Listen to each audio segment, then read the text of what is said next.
Sir आपका नाम और एजुकेशनल बैकग्राउंड? मेरा नाम दीपक दांगी है और ग्रेजुएशन में मैंने बीए किया है इंदौर से और मास्टर्स किया ज्योग्राफी इंदौर से। अच्छा रहा भाई। अच्छा रहा। तो क्या क्या पूछा गया आज? बेसिकली उन्होंने जो मैंने ग्रेजुएशन में सब्जेक्ट थे पॉलिटिकल साइंस, सोशियोलॉजी और ज्योग्राफी मैंने मास्टर्स कर रखा है, तो उनके अधिकतर क्वेश्चन उसी से रिलेटेड थे। ऑप्शनल था हिंदी लिटरेचर, एक सिंगल क्वेश्चन नहीं पूछा है डेप्थ में। हॉबी वगैरह को भी लेके बहुत कम क्वेश्चन, क्रिकेट से बिल्कुल भी नहीं, क्रिकेट खेलना मेरी हॉबी है। Web series watching and watching Indian Hindi cinema, वो भी मेरी हॉबी है। लेकिन उससे भी एक दो क्वेश्चन ही थे क्या कि पूछा गया जैसे कि? एक जो मैम थी बोर्ड मेंबर, उन्होंने मुझसे क्वेश्चन पूछा था कि वर्तमान में जो मूवीज़ आ रही हैं वो मतलब कौन से जो यूथ की प्रॉब्लम्स हैं उनको आइडेंटिफाई कर रही हैं। तो ऐसे क्वेश्चंस थे। एक कि आप कौन सी मूवी बताएंगे जो आपको अच्छी लगी, तो मैंने एक सांड की आँख मूवी जो पहले देख रखी थी, मुझे वो काफ़ी अच्छी लगी थी, तो उसको लेके मैंने बोला कि ये अच्छी मूवी थी। तो सर अच्छा था। वेब सीरीज से क्या पूछा गया जैसे कि? वेब सीरीज़ से नहीं पूछे उन्होंने क्वेश्चन, अधिकतर उनके क्वेश्चंस मुझसे जनरलाइज थे कि रिवर लिंक किया जाना चाहिए, नहीं किया जाना चाहिए, आपका क्या ओपिनियन है, कैन बेतवा लिंक किया जा रहा है तो इसके क्या इम्प्लीकेशंस होंगे, एनवायरनमेंट इसके क्या इफ़ेक्ट्स पड़ेंगे। तो ऐसे जनरल क्वेश्चंस पूछे थे उन्होंने मुझसे। और लास्ट में एक सिचुएशन दी थी कि आप एक ज़िले के डीएम हैं और कुछ मज़दूर आए हैं आपके पास जो बोल रहे हैं मनरेगा की राशि बढ़ा दीजिए क्योंकि दूसरा स्टेट ज़्यादा दे रहा है, तो क्या आप बढ़ा देंगे। तो ऐसे सिचुएशन बेस्ड क्वेश्चन भी थे एक दो। आपका मीडियम कौन सा है? मेरा हिंदी मीडियम है। आमतौर पर कहा जाता है कि हिंदी मीडियम में सिलेक्शन का रेशियो धीरे धीरे कम होता जा रहा है। मतलब तमाम सारी चीज़ें सुनने को मिलता है हिंदी मीडियम को लेकर, क्या कहना है आपका इस पर? ओवरऑल देखा जाए तो जितने लोग सिलेक्ट होते हैं उनमें हिंदी मीडियम के स्टूडेंट की संख्या तो सच में कम है, लेकिन उसके पीछे मीडियम हो सकता है एक फैक्टर हो। आगे बढ़ने से पहले एक आवश्यक सूचना, आप में से काफ़ी एस्पिरेंट कमेंट कर रहे थे, मुझसे पूछ रहे थे कि यूपीएससी 2023 के लिए कौन सा कोचिंग इंस्टीट्यूट ले या फिर ऑनलाइन में कौन से कोचिंग से पढ़े। तो आपके लिए गुड न्यूज़ है, प्रेपलाइडर अपना मिशन 2023 लॉन्च कर दिया है। तो आप लोग इसके साथ जुड़ सकते हैं। डिस्क्रिप्शन बॉक्स में दिए गए लिंक पर क्लिक करके अब आपको यूपीएससी की पढ़ाई के लिए लाखों रुपए खर्च करने की ज़रूरत नहीं है, न ही अपना घर अपना गांव छोड़ के दिल्ली आने की ज़रूरत है। आप लोग प्रेपलाइडर के माध्यम से बेहद ही अच्छी क्वालिटी का मटेरियल बहुत ही अफोर्डेबल रेट में मिल रही है। अगर आप 2023 में यूपीएससी क्लियर करना चाहते हैं तो प्रेपलाइडर आपके लिए बहुत ही अच्छा विकल्प है। इसमें आपको 500 आवर का video lecture, 7000 plus question bank, mock test, magazine, current affair सब मिलेगा। कंटेंट भी आपको हिंदी और इंग्लिश दोनों में मिलेगा।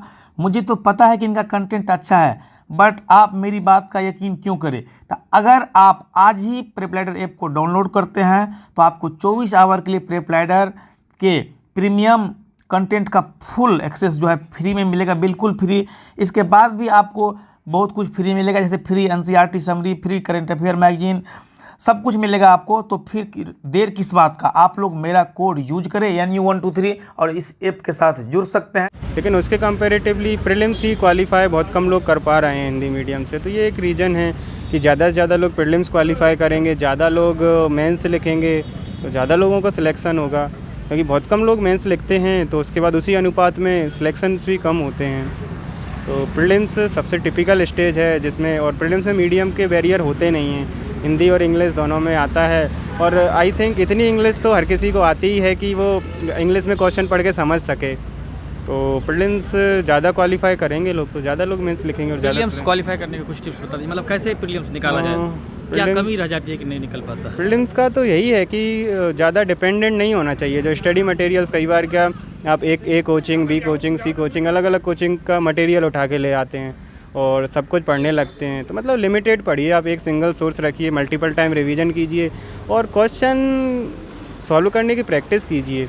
क्योंकि मेनली देखा जाए तो जो प्रीलिम्स होता है वो वही है कि अगर आपके अंदर आर्ट है, आप क्वेश्चन सॉल्व कर सकते हैं। कई बार ऐसे लोगों का भी प्रीलिम्स निकलता है, मैं देख रहा हूँ 10-15 दिन पढ़ते हैं, रिवाइज किया, कंपाइल किया, जाके एग्ज़ाम दे दिया और क्वालिफाई कर गए। कुछ लोग 8 महीने से लगातार मेहनत कर रहे हैं तो उनसे ज़्यादा नॉलेज है उनके पास में, लेकिन वो प्रीलिम्स क्वालिफाई नहीं कर पा रहे हैं। तो यही है, ज़्यादा से ज़्यादा क्वेश्चन प्रैक्टिस करिए और लिमिटेड पढ़िए, मल्टीपल टाइम रिवाइज कीजिए और क्वेश्चन सॉल्व करने की प्रैक्टिस करिए। यूपीएससी के खासतौर पर पास्ट ईयर के क्वेश्चन देखिए, क्योंकि कोचिंग की टेस्ट सीरीज़ देखते हैं वो अलग क्वेश्चंस देते हैं, लेकिन यूपीएससी खुद गाइड है एक, वो अपने आप में पास्ट ईयर के उसके पेपर हैं, वो एक गाइड का काम करते हैं कि आप उनको देख के एनालिसिस कीजिए कैसे क्वेश्चन पूछे जा रहे हैं।